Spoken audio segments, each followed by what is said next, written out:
Today, in a landmark decision, the ICC issued arrest warrants for Prime Minister Benjamin Netanyahu and former Defence Minister Yoav Galant. This comes over 5 months after the Chief Prosecutor Karim Khan initially requested those arrest warrants. To discuss this development, as well as others, I'm joined today by the Director of the US Middle East Project, Daniel Levy. Thank you so much for joining us today. Well, it's a pleasure to be with you. What are your initial thoughts on the ICC arrest warrants finally being issued today, after almost 5 months since Karim Khan requested the arrest warrants? Yeah, and we're talking really just after that news has broken. I have not read, I want to be upfront about this, the entirety of the statement issued. I haven't had a chance to do that. I'm just starting to see some of that and some of the responses. We know that there was intense pressure placed upon the court not to do this. We know that there are likely to be consequences for the court for doing this. We know, because it has been reported credibly in the media and not effectively rebutted, that under the previous chief prosecutor, Nsuta from the Gambia, that there were attempts to threaten the then chief prosecutor to not carry forward what was a long-standing investigation. This is, of course, this current case has come about due to the urgency of what is happening in Gaza. We know, and we don't know where this stands, that there have apparently been attempts to dredge up things regarding the current chief prosecutor, Karim Khan, to prevent this moving forward. So we know that Israel's intelligence and other agencies have been enlisted, and we know they have the support of the US and others.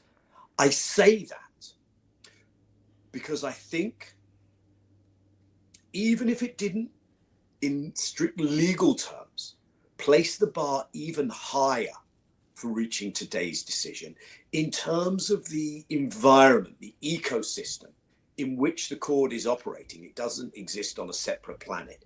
It exists on this planet. It knows the pressures around this.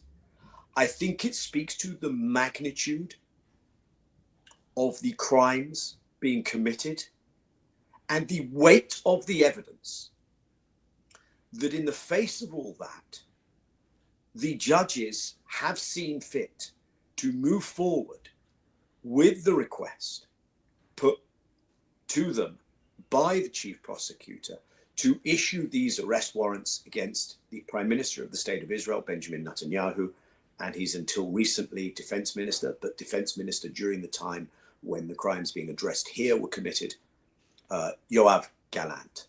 And then it lists why this decision has been reached. So I think the first reaction has to be, unfortunately, I wish I could say I was surprised, but I also wouldn't go with the, well, finally. No, these things have to be solid. And so I think the first reaction has to be how significant this is. International law, the international court system, even arrest warrants of the ICC, of course, do not implement themselves. So we are not going to see the two Israeli leaders in question in the dock as a result of today, imminently, perhaps not at all. But I think it places everyone on notice as to what is going on and how they will be judged in future in relation to what is going on, with the huge caveat, of course, that we shouldn't have had to wait for this, for there to be greater action, and we should not expect that those who have been complicit, either by sins of omission or sins of commission, will necessarily change their behavior. But it's an important watershed moment, albeit one that does not bring immediate respite to the people of Gaza. As you say, this is an extremely significant moment, and I mean, what adds to the significance maybe is the fact that it's a unanimous decision. However, one questions how long it took them to make this decision. When we look back at, for example, the ICC's arrest warrants for Putin, that decision came out fairly quickly. What do you think caused the ICC to take so much longer to issue these arrest warrants? I can't speak to that. I'm not privy to what were the internal processes. As I just mentioned, we know the pressures they were under. I don't want to attribute that as having been decisive one way or the other, or in how long this took. I imagine that they would have pored over this. I imagine that they always do. So I am not someone who follows these processes to a degree of granularity where I can comment on that. What I think we can say with confidence is that we are already almost a year, right? We're 10 months since, I think it's 10 months, since the International Court of Justice, in a different case, brought by South Africa under the Genocide Convention, made a ruling regarding urgent provisional measures that needed to be taken by Israel. And they listed 6 measures. And they listed those measures because of the severity of the situation.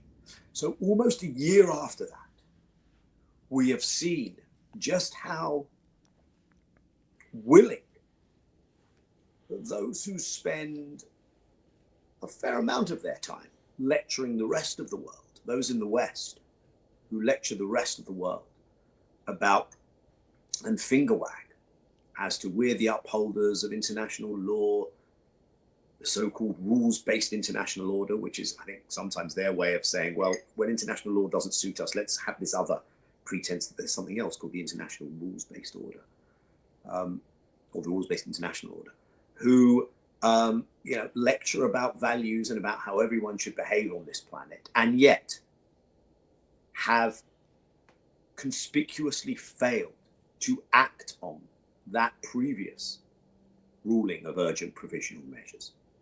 And here we are now with the finding, with the arrest warrant issued by the ICC.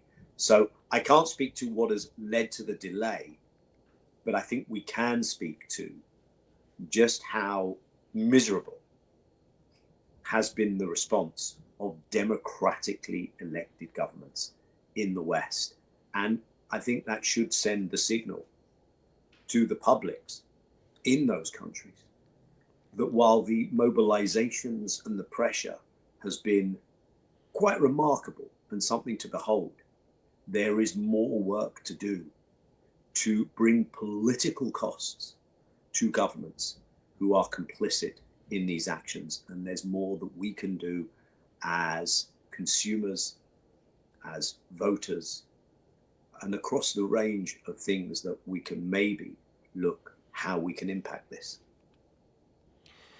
I want to get on to complicit governments in a moment, but first, I mean, we're still in the early hours of the aftermath of this decision, and reactions are still pouring in. A lot of reactions have come from Israeli officials, many of them, all of them actually, calling this decision anti-Semitic, and Netanyahu's office even referring to this or comparing this to the Dreyfus affair. How on earth, after almost a year of destroying Gaza, destroying the people in Gaza, are Israelis or Israeli officials still able to call themselves the victims? Yeah, there's lots of things to do with this that I feel quite passionately about, that I think as one should. But I do feel also passionately about this false accusation of anti-Semitism, this intentional weaponization and instrumentalization. Because in addition to what it runs cover for in terms of racism and crimes being committed in the here and now, I would also suggest to people that this is the worst possible way to go about countering actual anti-Semitism in a global climate of rising intolerance. And unfortunately, and look, it genuinely pains me to say this. Israel is a danger to the Palestinians and those living in neighboring states in the way it conducts itself. But I would argue that it is also a danger to the largest Jewish community in the world, which is Israeli Jews. And of course, those Israeli Jews have the choice to not be part of this, to refuse to serve in the military, for instance. But I believe in the way it is conducting itself. It is also a danger to Jews around the world. And those Jewish establishment, legacy institutions who are aligning themselves with these accusations of anti-Semitism and with the crimes being committed by Israel are doing a terrible disservice to the communities which they claim but utterly fail to effectively represent.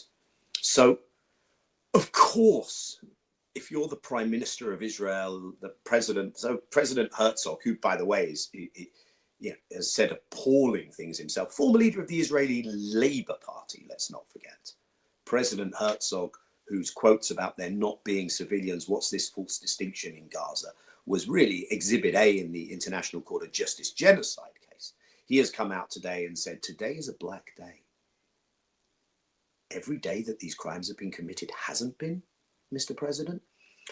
But these figures who are coming out and the Israelis leadership saying this, and it's government and opposition alike on the Zionist spectrum, at least. I understand that for them, what would you rather the conversation be about? Would you rather the conversation be about the crimes you are committing, or about, hey, shouldn't we be looking at the anti-Semitic animus of these people? So they are trying to bait and switch, misdirect, change the conversation. And it's been working for them. This is the painful thing. It has been working for them. Every time they use it, it's the ICJ, anti-Semitic, the International Criminal Court, anti-Semitic. Those Jews who go marching against those crimes, self-hating Jews. Human Rights Watch, finding of apartheid. Well, you must be anti-Semitic. Amnesty International, you must be anti-Semitic. Apparently, it's a very dangerous world of anti-Semites out there, but it isn't. Yes, there are anti-Semites out there. This is not that. This is intentional conflation. It's the place where scoundrels are going. We saw what happened in Amsterdam. You have racist thugs marching through the streets of Europe, chanting pro-genocidal songs. And when people push back against that, because the power dynamic on the streets of Amsterdam isn't like it is in Gaza, in terms of what's at people's disposal, all right? Then it's pogroms, it's Kristallnacht. That is a disservice to the memory of Jews who have perished in anti-Semitic attacks throughout history. I would argue that that is a version of Holocaust trivialization at the very least, perhaps Holocaust revisionism.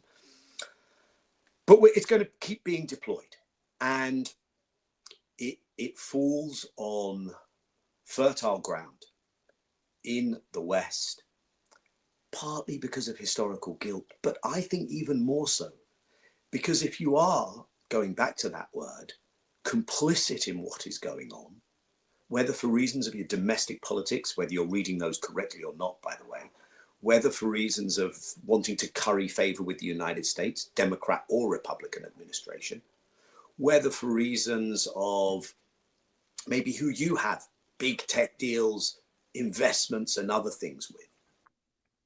If you are going to align yourself with the country committing these crimes, then you need excuses for doing so. And this has been seized upon as a convenient way of trying to shift the conversation, and it is causing tremendous damage to the fabric of communal life in this country and in other places where people who are going out marching against genocide for the very values that they have been told, hey, if you come to this country, you better stand up for these values. Well, if I stand up for them universally, you then go after me as being a criminal and as being anti-Semitic and as being a hater. And it is an appalling direction to go in. But it's not going to stop of its own volition. It's not going to stop, unfortunately, also because of what the International Criminal Court says today. It's going to be stopped because it is challenged and challenged and challenged. And it needs to be challenged in ways also that acknowledge there is a thing called anti-Semitism. And we are united in opposing that, as we are in all forms of racism. But this is not that. You highlight an extremely important point there, which is that the conflation of anti-Semitism with merely criticism of Israel is making the term anti-Semitism devoid of meaning, and hence Yes. creating a more dangerous environment for Jews. And I was actually thinking back to before October the 7th, you would be more along the lines of the Zionists or Israeli officials would try to conflate anti-Semitism with anti-Zionism, and especially here in the West, liberal Zionists would say, okay, you can be anti-Netanyahu, you can criticize Israel, but anti-Zionism, that's where we draw the line, that's where it becomes anti-Semitism, opposing the Jewish right to self-determination. But today we see that it's not only anti-Zionism, it's simply criticizing Benjamin Netanyahu for committing war crimes. What does that say about the state of Zionism and its use of that term to demonize its opponents today? Look, there's a place which, I'll be honest to you and your listeners, I wish I could go to, which would be to say, look, Zionism is something which is very simple. We don't have to go there because it's just a Jewish right to self-determination. There are all kinds of Zionism. There was binational Zionism, cultural Zionism, as well as political Zionism. It's 2024. There is an experience of actual existing Zionism. People may want to portray this as an uncontroversial assertion that Jews have the same rights as others, which they do, but you don't have the right to realize a political ideology in practice which has meant the relentless dispossession of another people, the denial of that other people's basic rights and freedoms, and that it is above reproach, that it cannot be challenged. It's an ideology. It's an ideology when put into practice has led to where we are today. That wasn't inevitable, but from the inception of the actualization, you had the Nakba, you had the military government imposed on those who were not expelled between 1948 and 1966. You had territorial expansionism. So if Zionism wants to redefine itself, I think that will be hard for lots of people to swallow. But nothing's stopping Zionism from saying, no, we took a terrible wrong turn. How do we make good on, the historical injustices? How can we have a truth and reconciliation process around what happened in the Nakba and also things that happened to Jewish people, Israeli Jewish people? How can we offer restitution? How can there be return? How can the wrongs of today's apartheid be undone so that there is a future that looks different for Israeli Jews, not based on an ethno-nationalist supremacist regime? And we would like to call that Zionism. I think that'd be a really hard swallow for many people. But that is a way of going about proving that Zionism is not these things it is being accused of. But there is no such attempt. And there is no getting away from the legitimacy of describing in historically accurate, factual terms what has been done in the name of that ideology, and the idea that there can only be one legitimate expression of Jewish collective will is ahistorical in Jewish terms. It would be untrue of any people. No one's a monolith. Today, there is a growing community of Jewish people who, and we've seen them on the streets, in the protests, speaking out. We've seen us, if I can say that, who are making the assertion that this is not who we are and this is not good for our people. Historically, Zionism was a minority trend. Even in the contemporary era in which there was Zionism, historically Jews were divided in multiple ways. there were very particular circumstances in which Zionism became not only a majority thing which was supported, but almost consensual, but not quite. And that thread of dissent has been important throughout. Those were the unique post-Holocaust circumstances. But to be a robust response to the Holocaust, Zionism had to offer what was written on the tin. At least the bit that was written on the tin which said, this is a better way to guarantee Jewish security. But if it was going to be at the expense of another people's security, by the way, not the people who were committing the crimes against Jews in the middle of the last century, right? If it was going to be in that part of the world, at the expense of the rights of people who lived in that part of the world, who live in that part of the world, then it was never going to be the way forward. It could have come to terms with that contradiction theoretically. It didn't. And where we are today is that the actions of Israel for decades, but in an accelerated fashion in the last year, are making it impossible for there to be a future for that ethno-nationalist state in that part of the world. And it is Israel's actions which is creating the on-ramp to a binary, which is either you're going to try and save this state, or you're going to look for the well-being of the Israeli Jewish people who live in that state. But at the moment, you're making it inconceivable that you can achieve both. And I want to say something very clearly here. The largest Jewish community, I've mentioned this, the largest Jewish community in the world today does live in Israel.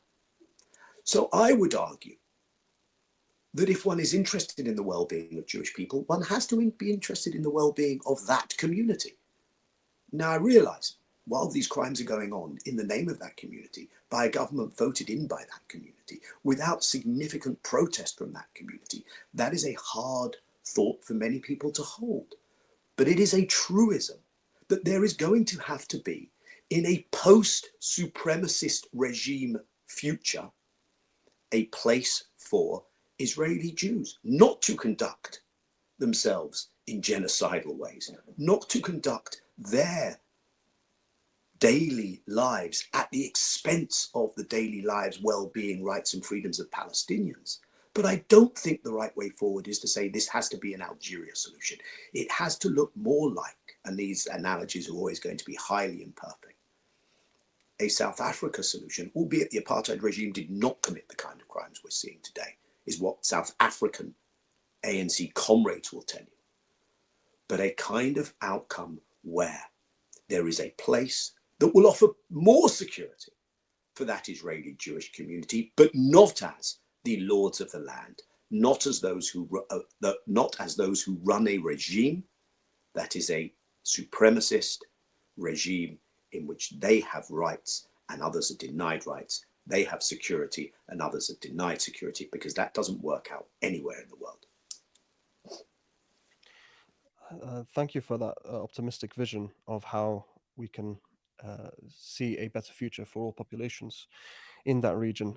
I'd like to touch on the United States. You are the director of the US Middle East Project, so this probably affects you and your work quite heavily. So yesterday, Senator Bernie Sanders pushed a landmark bill in the Senate aiming to block a weapons deal with Israel, which ultimately did not pass. But there is a lot of kind of fanfare around the fact that this bill was pushed in the Senate at all.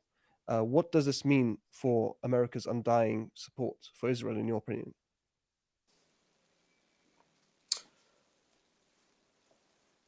It means that those who are trying to change the direction of travel of American politics have a lot of work still to do, and we should all be interested in supporting and the success of that effort.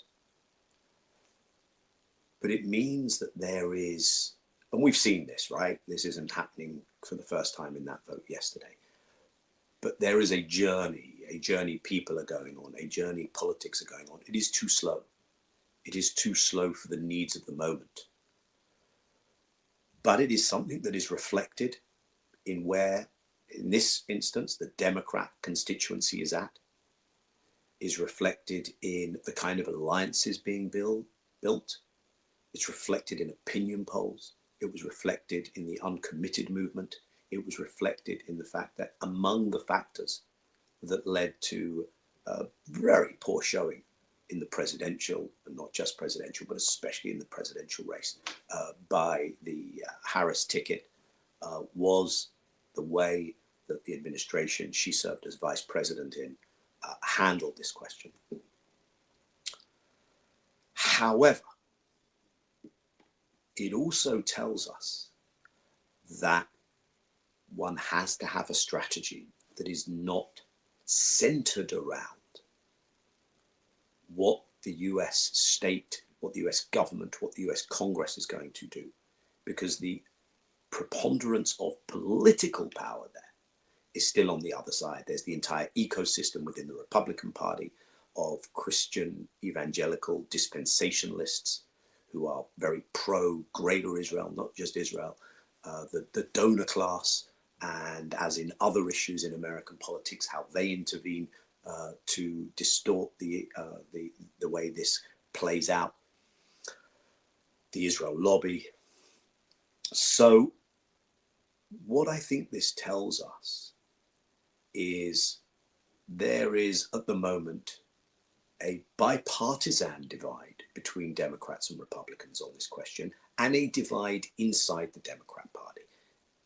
Let's face it, it's not the only thing up for grabs inside the Democrat Party. I think that party either reinvents itself in terms of the way it conducts itself almost across the entirety of the spectrum of how they do politics, or they will continue to suffer the kinds of ignominious defeats that they did in this last election. So there is the work to do there. The bigger message I think it sends us is, and if I can draw a quick analogy again with South Africa, just as America was the last to get on board, and when Mandela is free and when apartheid comes down, Mandela is still listed as a terrorist in the US. America as a state actor is not going to be the friend of those who want to see freedom and change in that part of the world. And there have to be strategies that confront that very difficult reality. But we are not in a unipolar world. We are in a multipolar world. America is not the power it once was. It is a significant power. I don't want to underestimate that. But we have to look elsewhere. I'd like to return to the ICC decision for a moment. Now, as you said, that the decision won't be implemented by itself. There are many nations around the world who have signed up to the Rome Statute, meaning that they are obliged to arrest Netanyahu should he be on their soil. The US is not one of those nations, but many key allies are, such as the United Kingdom and Germany. Do you think that they will oblige their duties and arrest Netanyahu should he land on their soil? I imagine that he will ask that question himself before making travel arrangements in the next period. I say that flippantly, but I think that's actually a truism. I think it's one of the reasons why it's important. I think it also gives it gives a further shot in the arm for the efforts to generate accountability. This is the crucial thing, is that the actions Israel is pursuing should not be cost-free. Otherwise, they will continue and they will get worse. There cannot be impunity for these kinds of actions. There has to be accountability. And if there is a cost and consequence, then the Israeli public is not going to say, well, thank you for bringing this to our attention. No, they're not. But they will actually have decisions to make. They will have to choose whether they prefer not to be able to play an international sport, in international footballing competitions, whether the kind of hits their economy would take, whether how they are able to access where they can go visa-free in terms of travel, for instance. All of those questions would then place them in front of hard choices. I say those things because I don't think the gotcha moment when Netanyahu lands in a particular place is what's going to tip that balance.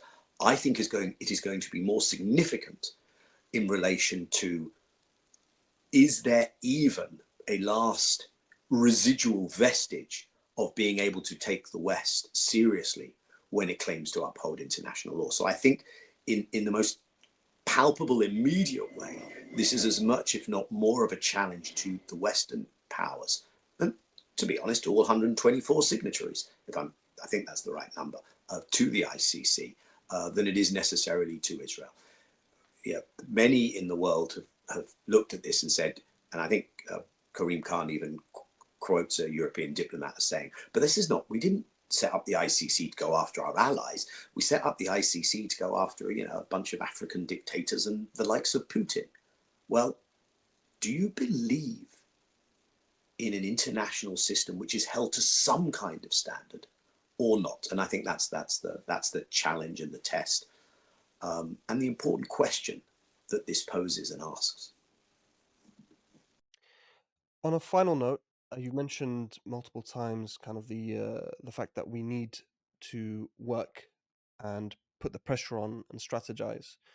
What would you say are the steps that we can take now, coming off of this decision from the ICC, and with the mounting pressure that is occurring worldwide? What can people do, maybe on an individual level, or on an organizational level, to ramp the pressure up? That, I think, looks very different depending exactly where one is.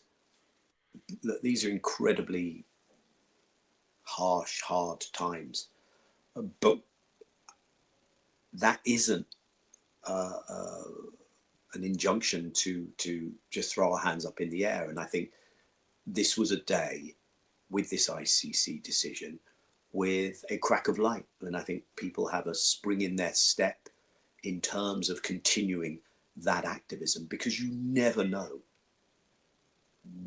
you never even know when you're coming close to that tipping point. Okay. So everyone is a consumer. There are choices as to what one consumes, where it's from, what one chooses not to consume, the messages one sends to companies in that respect. Maybe there are unions that are involved in the offloading and the ability for chains of weapons supplies to make their way to the committing of these crimes, where more can be done. The idea that there should be normal sporting relations under conditions of genocide and apartheid should not be acceptable. And it shouldn't come down to the kinds of actions we've seen in Amsterdam. This should be something that is imposed on the footballing authorities, but it will only be imposed on those authorities if people make it impossible for those games to be conducted normally. We remember, I'm not advocating anything in particular, but we remember how the sporting boycott of South Africa began via actions in civil society. There is litigation. What the ICC has done today, what the ICJ have done over the last months, many of us still live in societies where there is a rule of law, there is a court system. There are things that companies should not be complicit in if those are criminal. There are pension funds that people might be part of. So there are, and it is going to be driven not by our political leaders initially, but there are many things, and there are many movements and campaigns devoted to carrying those forward. So there are many things that can be done.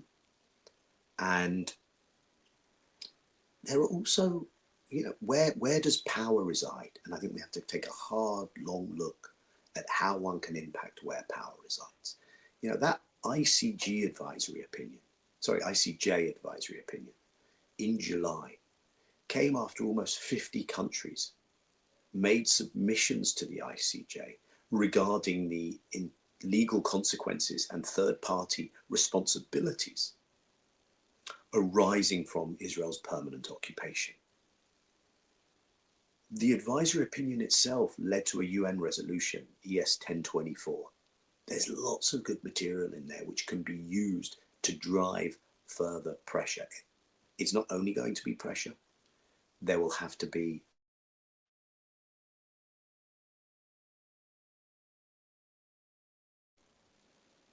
if you end what you're doing, and if you end this kind of regime, and if it is a regime of equality, then here is the future that there can be for you. So I think we also have to set out what the alternatives are. And I believe we can get there. And I'm not suggesting Pollyannishly that that's going to happen tomorrow. But I think it is in the power of people to drive that change. Daniel, thank you so much for spending time with us today. I know you're very busy, especially at this time, and I hope that we can have a conversation similar to this again soon. Thank you so much. Thank you. Good to speak to you.